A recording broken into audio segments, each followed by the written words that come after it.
लंका के चारों द्वारों पर वानर सैनिकों की नियुक्ति।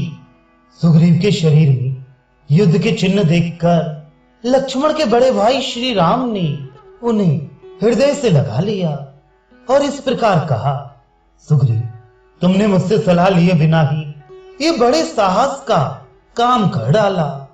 राजा लोग ऐसे दुस्साहस पूर्ण कार्य नहीं किया करते हैं।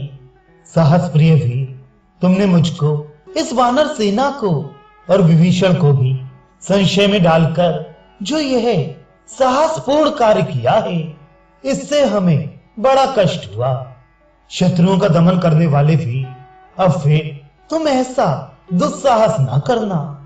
शत्रुसूदन महाबाहु, यदि तुम्हें कुछ हो गया तो मैं सीता, भरत, लक्ष्मण, छोटे भाई शत्रुघ्न तथा अपने इस शरीर को लेकर भी क्या करूंगा। महीन और वरुण के समान महाबली, यद्यपि मैं तुम्हारे बल पराक्रम को जानता था, तथापि जब तक तुम यहां लौटकर नहीं आए थे, उससे पहले मैंने यह निश्चित विचार कर लिया था कि युद्ध में पुत्र, सेना और वाहनों सहित रावण का वध करके लंका के राज्य पर विभीषण का अभिषेक कर दूंगा और अयोध्या का राज्य भरत को देकर अपने इस शरीर को त्याग दूंगा।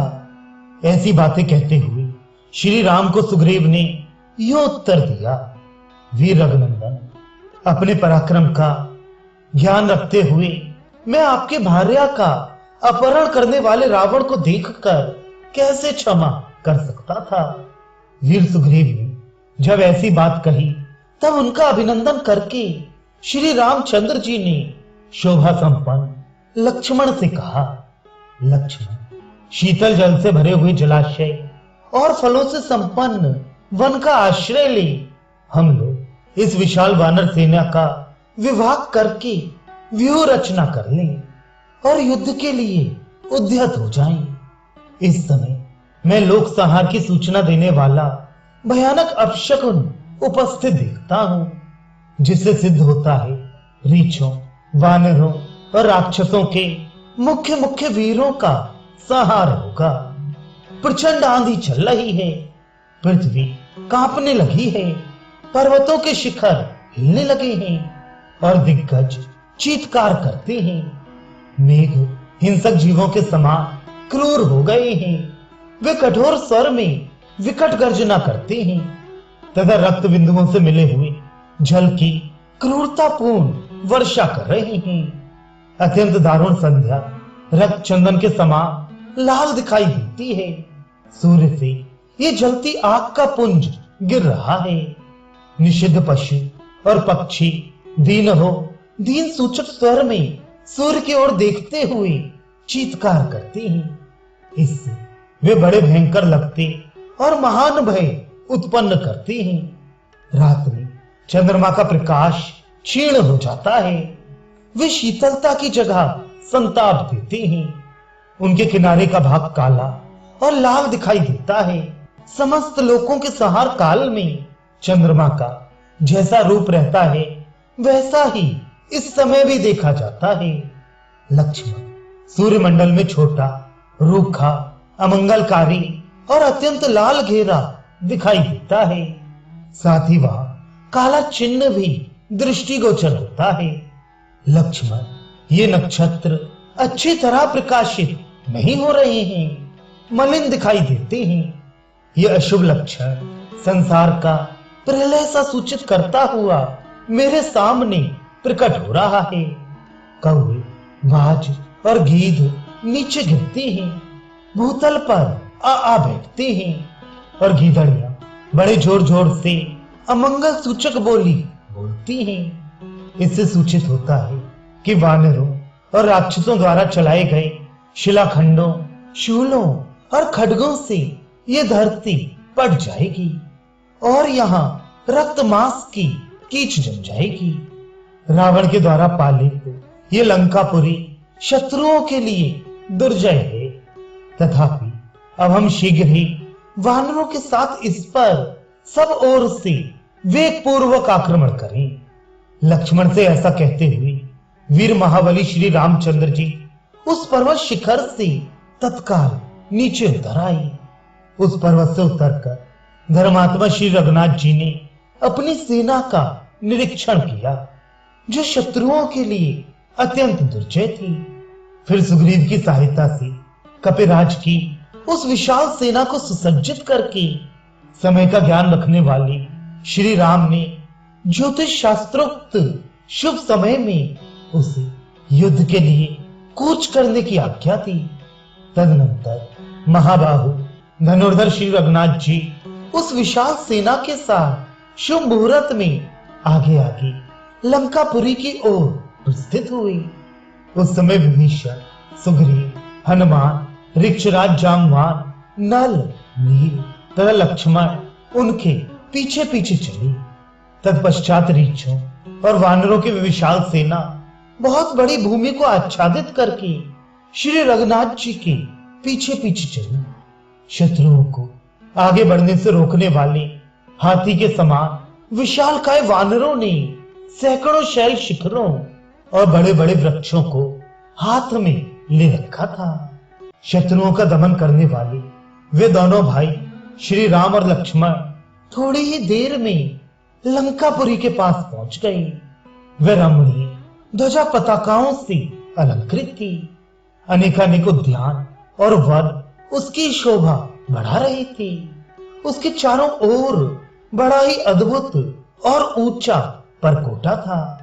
उस परकोटे से मिला हुआ ही नगर का सदर फाटक था। उन परकोटों के कारण लंकापुरी में पहुंचना किसी के लिए भी अत्यंत कठिन था। यद्यपि देवताओं के लिए भी लंका पर आक्रमण करना कठिन काम था, तो भी श्री राम की आज्ञा से प्रेरित हो वानर यथा स्थान रहकर उस पुरी पर घेरा डालकर उसके भीतर प्रवेश करने लगे। लंका का उत्तर द्वार पर्वत शिखर के समान ऊंचा था। श्री राम और लक्ष्मण ने धनुष हाथ में लेकर उस मार्ग को रोक लिया और वहीं रहकर वे अपनी सेना की रक्षा करने लगे। दशरथ नंदन वीर श्री राम लक्ष्मण को साथ ले रावण पालित लंकापुरी के पास जा उत्तर द्वार पर पहुंचकर जहां स्वयं रावण खड़ा था वहीं डट गए। श्री राम के सिवा दूसरा कोई उस द्वार पर अपने सैनिकों की रक्षा करने में समर्थ नहीं हो सकता था। अस्त्र शस्त्रधारी भयंकर राक्षसों द्वारा सब ओर से सुरक्षित उस भयानक द्वार पर रावण उसी तरह खड़ा था जैसे वरुण देवता समुद्र में अधिष्ठित होते हैं। वह उत्तर द्वार अल्प बलशाली पुरुषों के मन में उसी प्रकार भय उत्पन्न करता था जैसे दानवों द्वारा सुरक्षित पाताल भयदायक जान पड़ता है। उस द्वार के भीतर योद्धाओं के बहुत से भांति भांति के अस्त्र शस्त्र और कवच रखे गए थे जिन्हें भगवान श्री राम ने देखा। वानर सेनापति पराक्रमी नील, मैंद और द्विविद के साथ लंका के पूर्व द्वार पर जाकर डट गए। महाबली अंगद ने ऋषभ, गवाक्ष, गज और गवय के साथ दक्षिण द्वार पर अधिकार जमा लिया। प्रमाथि, प्रघस तथा अन्य वानर वीरों के साथ बलवान कपिश्रेष्ठ हनुमान ने पश्चिम द्वार का मार्ग रोक लिया।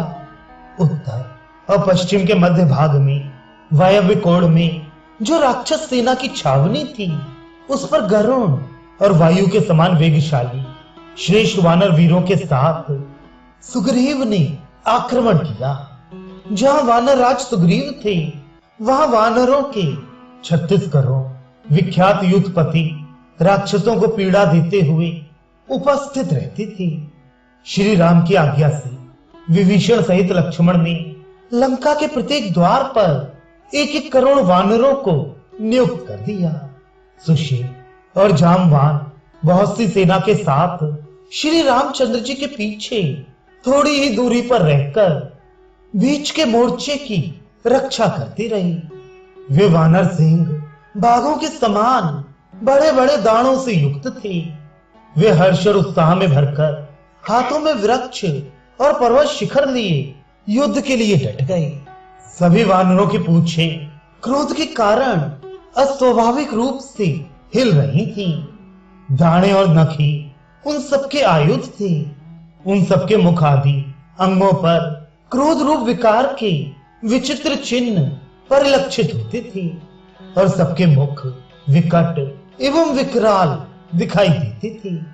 इनमें से किन्हीं वानरों में 10 हाथियों का बल था, कोई उनसे भी 10 गुने अधिक बलवान थे, तथा किन्हीं में 1000 हाथियों के समान बल था, किन्हीं में 10,000 हाथियों की शक्ति थी, कोई इनसे भी 100 गुणे बलवान थे, तथा अन्य बहुतेरे वानर युद्धपतियों में तो बल का परिमाण ही नहीं था, वे असीम बलशाली थे। वहां उन वानर सेनाओं का टिड्डी दल के उद्गम के समान अद्भुत एवं विचित्र समागम हुआ था। लंका में उछल उछल कर आते हुए वानरों से आकाश भर गया था और पुरी में प्रवेश करके खड़े खड़े हुए कपि समूहों से वहां की सारी पृथ्वी आच्छादित हो गई थी।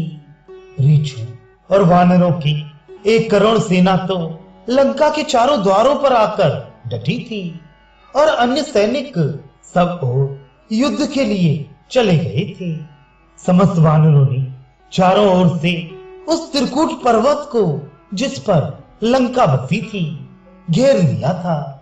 1 करोड़ वानर तो उस पुरी में सभी द्वारों पर लड़ती हुई सेना का समाचार लेने के लिए नगर में सब ओर घूमते रहते थे। हाथों में वृक्ष लिए बलवान वानरों द्वारा सब ओर से घिरी हुई लंका में वायु के लिए वे प्रवेश पाना कठिन हो गया था। मेघ के समान काले एवं भयंकर तथा इंद्रतुल्य पराक्रमी वानरों द्वारा सहसा पीड़ित होने के कारण राक्षसों को बड़ा विस्मय हुआ। जैसे सेतु को विदीर्ण कर अथवा मर्यादा को तोड़कर बहने वाले समुद्र के जल का महान शब्द होता है, उसी प्रकार वहां आक्रमण करती हुई विशाल वानर सेना का महान कोलाहल हो रहा था। उस महान कोलाहल से परकोटों, फाटकों, पर्वतों, वनों तथा काननों सहित समूची लंकापुरी में हलचल मच गई।